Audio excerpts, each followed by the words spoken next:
ओम नमो भगवते रुद्राय। गोचर कुंडली पर बन रहा है काल सर्प योग और 26 मार्च तक धनु सहित 3 प्रमुख राशियों को मिल सकते हैं कुछ विशेष शुभ संकेत। क्या शुभ संकेत मिलेंगे, कौन सी है वह राशि, गोचर कुंडली के माध्यम से हम आपको बता रहे हैं। मैं आचार्य शिवांश स्वागत करता हूं आप ही के यूट्यूब चैनल। सीधे बात कर लेते हैं। साल 2026 में गोचर कुंडली में बन रहा है काल सर्प योग। मार्च माह के आरंभ में ही ग्रहों की स्थिति के कारण काल सर्प दोष का निर्माण हो रहा है और जब सभी ग्रह राहु और केतु के बीच आते हैं तो काल सर्प योग का निर्माण होता है। यानी सभी ग्रह लगभग 180 डिग्री के एक हिस्से में स्थित हो जाते हैं, तब यह योग बनता है। 12 प्रकार के यह काल सर्प योग होते हैं। वैदिक ज्योतिष शास्त्र के अनुसार ग्रहों की स्थिति की बात करें तो केतु सिंह राशि में विराजमान है। इसके अलावा कुंभ राशि में राहु के साथ साथ मंगल है, बुध और साथ साथ सूर्य विराजमान है। इसके साथ ही मीन राशि में जो है शनि और शुक्र भी विराजमान है। ज्योतिष शास्त्र के अनुसार काल सर्प योग बन रहा है। ज्योतिष शास्त्र के अनुसार जब काल सर्प योग का निर्माण होता है तो जातकों पर अवश्य ही प्रभाव पड़ता है, बल्कि जो है वैश्विक स्तर पर भी इसका असर देखने को मिलता है। तो आइए जानते हैं इस महत्वपूर्ण वीडियो में काल सर्प योग बनने से किन राशि के जातकों को लाभ मिल रहा है और विश्लेषण आपको हम गोचर ग्रहों के माध्यम से बता रहे हैं।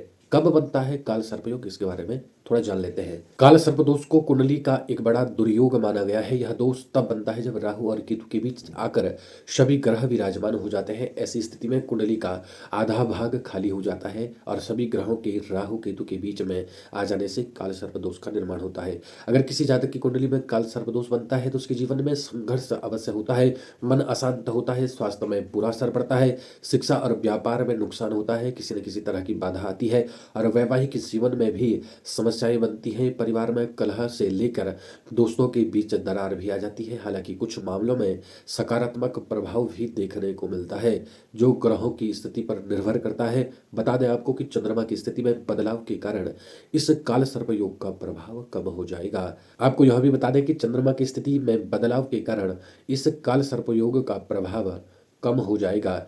जब चंद्रमा सिंह राशि से मीन राशि के बीच आ जाते हैं तो प्रभाव अधिक होता है। 26 मार्च के बाद राशि परिवर्तन के कारण यह योग समाप्त होने वाला है।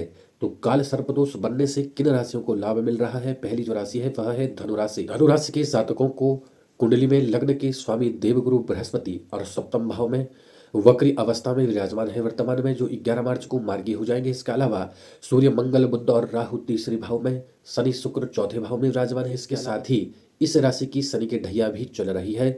सूर्य 15 मार्च को चौथे भाव में आएंगे, वहीं केतु नवम भाव में गोचर कर रहे हैं। ऐसे में राहु तीसरे भाव में और केतु नवम भाव में है। ऐसे में बाकी ग्रह इनके बीच आ गए हैं, जिसके कारण आपकी कुंडली के 10वें 11वें 12वें लग्न और दूसरे भाव खाली बैठा हुआ है, सुप्त भाव माना गया है। धनुराशि के जातकों के लिए काल सर्प दोष थोड़ी कठिनाइयां लेकर आ सकता है, लेकिन सकारात्मक प्रभाव अधिक देखने को मिलेगा। इस राशि के जातकों को ध्यान खुद पर अधिक देना होगा, जिससे व्यक्तित्व में निखार आएगा।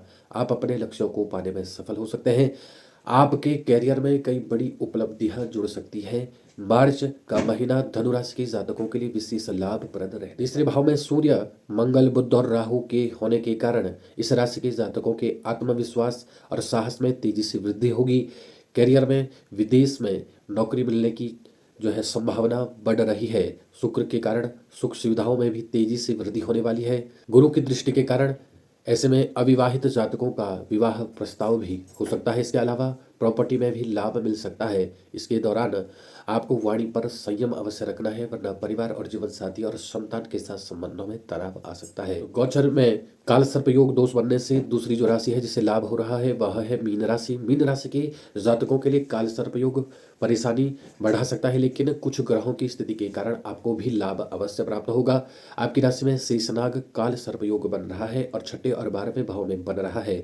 इसके कारण इस राशि के जातकों को मुकदमे, रोग, चोट, दुर्घटना और खर्च बढ़ने जैसी समस्याएं हो सकती है। इस माह कुछ सकारात्मक योग आपके बनेंगे। गुरु 11 मार्च से मार्गी होंगे। ऐसे में करियर और शिक्षा के क्षेत्र में काफी लाभ प्राप्त होने वाला है। विदेश से जुड़े अवसर प्राप्त होने वाले हैं। ऑनलाइन प्लेटफॉर्म, अंतर्राष्ट्रीय व्यापार में भी आपको लाभ मिलेगा। सुख सुविधाओं में अवश्य ही तेजी से वृद्धि होगी। सुख सुविधाओं में तेजी से वृद्धि होगी। गुरु सप्तम भाव में विवाह और दाम्पत्य सुख को बढ़ाने वाले हैं। तीसरी जो राशि है जिससे लाभ प्राप्त होने वाला है वह है तुला राशि। विदेश से जुड़े मामलों में लाभ आपको प्राप्त हो सकता है। उच्च शिक्षा पाने का आपका सपना पूरा हो सकता है। नई नौकरी के योग बन रहे हैं। नया बिजनेस भी आप शुरू कर सकते हैं। इस माह आपको अवश्य ही लाभ होगा। प्रॉपर्टी संबंधी कार्यों में सफलता आपको अवश्य मिलेगी। हालांकि वाणी और निर्णयों पर आपको संयम रखना होगा।